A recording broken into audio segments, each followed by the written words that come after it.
ಎಲ್ಲರಿಗೂ ನಮಸ್ಕಾರ. ನನ್ನ ಹೆಸರು ಸೋನಿಕಾ ಸೋಮಣ್ಣ ಅಂತ. ನಾನು ಬೆಂಗಳೂರಿನ IT ಉದ್ಯೋಗಿ. ಆ್ಯಕ್ಟಿಂಗ್ ಬಗ್ಗೆ ನನಗೇನೂ ಸ್ವಲ್ಪನೂ ನಾಲೆಡ್ಜ್ ಇರಲಿಲ್ಲ. ನನ್ನನ್ನು ನಂಬಿಕೆ ಇಟ್ಟು ಒಂದು ಪಾತ್ರ ಇದೆಯಮ್ಮ ನೀನು ಖಂಡಿತ ಮಾಡ್ತೀಯ ಅಂತ ಹೇಳಿ ನನ್ನ ಮೇಲೆ ನಂಬಿಕೆ ಇಟ್ಟು ನನಗೆ ಪಾತ್ರ ಕೊಟ್ಟಿದ್ದಕ್ಕೆ ನಾನು RK ಸರ್ಗೆ ಥ್ಯಾಂಕ್ ಯು ಹೇಳೋಕ್ಕೆ ಇಷ್ಟಪಡ್ತೀನಿ. Thank you so much sir. ಹಾಗೆ ನಮ್ಮ ಅಸೋಸಿಯೇಟ್ ಡೈರೆಕ್ಟರ್ ಶಿವಾನಂದ್ ಸರಿಗೂ ನಾನು ಥ್ಯಾಂಕ್ಸ್ ಹೇಳೋಕ್ಕೆ ಇಷ್ಟಪಡ್ತೀನಿ ಈ ಆಪರ್ಚುನಿಟಿ ನನಗೆ ಕೊಟ್ಟಿದ್ದಕ್ಕೆ. ಆ್ಯಂಡ್ ನನ್ನ co artist Dattu sir, thank you so much. ನನಗೆ ತುಂಬ ಸಪೋರ್ಟಿವ್ ಆಗಿ ನನಗೆ ಆ್ಯಕ್ಟಿಂಗ್ ಬರಲ್ಲ, ನಾನು ಫ್ರೆಷರ್ ಅಂತ ಹೇಳಿ ನನಗೆ ತುಂಬ ಹೆಲ್ಪ್ ಮಾಡಿದ್ದೀರಾ. Thank you. And DOP sir, thanks for feeling confidence in me. ನಾನು ಪ್ರತಿ ಸರಿ ಮಾಡಿದಾಗ ಚೆನ್ನಾಗಿ ಮಾಡ್ತಾಯಿದ್ದೀಯಾ ಮಾಡು ಅಂತ ನನಗೆ ತುಂಬ ಕಾನ್ಫಿಡೆನ್ಸ್ ಕೊಟ್ಟಿದ್ದಾರೆ. Thank you for the entire team for this support. ನಾಗುಗೆ ವಧು ಬೇಕಾಗಿದೆ, ಇದು ಒಂದು ಒಳ್ಳೆ ಕಾನ್ಸೆಪ್ಟ್ ಇರುವಂಥ ಸಿನಿಮಾ. ದಯವಿಟ್ಟು ಎಲ್ಲರೂ ಚಿತ್ರಮಂದಿರಕ್ಕೆ ಬಂದು ನೋಡಿ ಅಂತ ನಾನು ನಿಮ್ಮನ್ನ ಕೇಳ್ಕೊತಾ ಇದ್ದೀನಿ.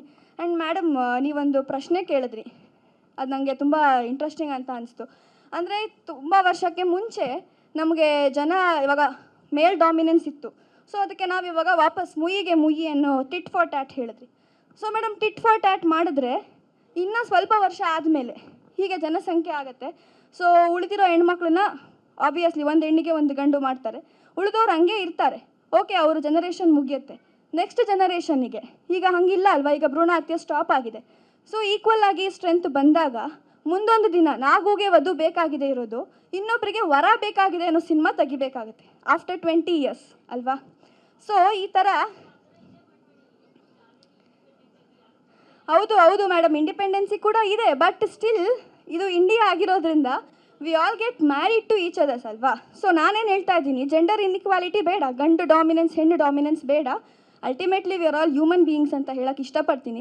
ಈ ಸಿನಿಮಾದಲ್ಲಿ ನೀವು ಕೇಳಿರೋ ಬಹುತೇಕ ಪ್ರಶ್ನೆಗಳಿಗೆ ಉತ್ತರ ಸಿಗುತ್ತೆ. ದಯವಿಟ್ಟು ಹೌದು,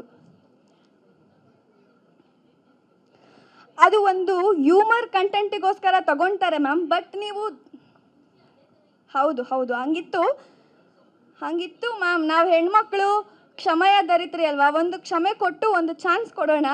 ಅಂದರೆ ಸರ್ವೈವಲ್ ಆಫ್ ದ ಫಿಟ್ಟೆಸ್ಟ್. ನೀವು ಹೇಳಿದಕ್ಕೆ ಇನ್ನೊಂದು ಆ್ಯಡ್ ಆನ್ ಮಾಡಬೇಕಂದ್ರೆ, ಈಗಿರೋ ಗಂಡು ಮಕ್ಕಳಲ್ಲಿ ಇರೋ ಹೆಣ್ಮಕ್ಳು ಆರಿಸ್ಕೊಳ್ಳಿ, ಆಯ್ಕೆ ನಮ್ಮ ಕೈಯಲ್ಲಿದೆ. ಹಂಗಂತ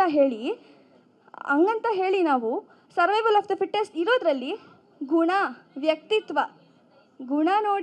ವ್ಯಕ್ತಿತ್ವ ನೋಡಿ ನಾವು ಅವ್ರನ್ನ ಆಯ್ಕೆ ಮಾಡ್ಕೋಬೇಕು, ಬಿಟ್ಟು ಅವರ ಉದ್ಯೋಗ ನೋಡಿ ಒಬ್ಬ ರೈತ ಅಂತ ಹೇಳಿ ಕಡೆಗಣಿಸೋದು, ಒಬ್ಬ ಹಳ್ಳಿಯವನು ಅಂತ ಹೇಳಿ ಕಡೆಗಣಿಸೋದು, ಒಬ್ಬ ಸಣ್ಣ ಕೆಲಸದವನು ಅಂತ ಕಡೆಗಣಿಸೋದು, ಇದು ಆಗಬಾರ್ದು ಅಂತ ನನ್ನ ಒಂದು ಒಪಿನಿಯನ್ ಮೇಡಮ್.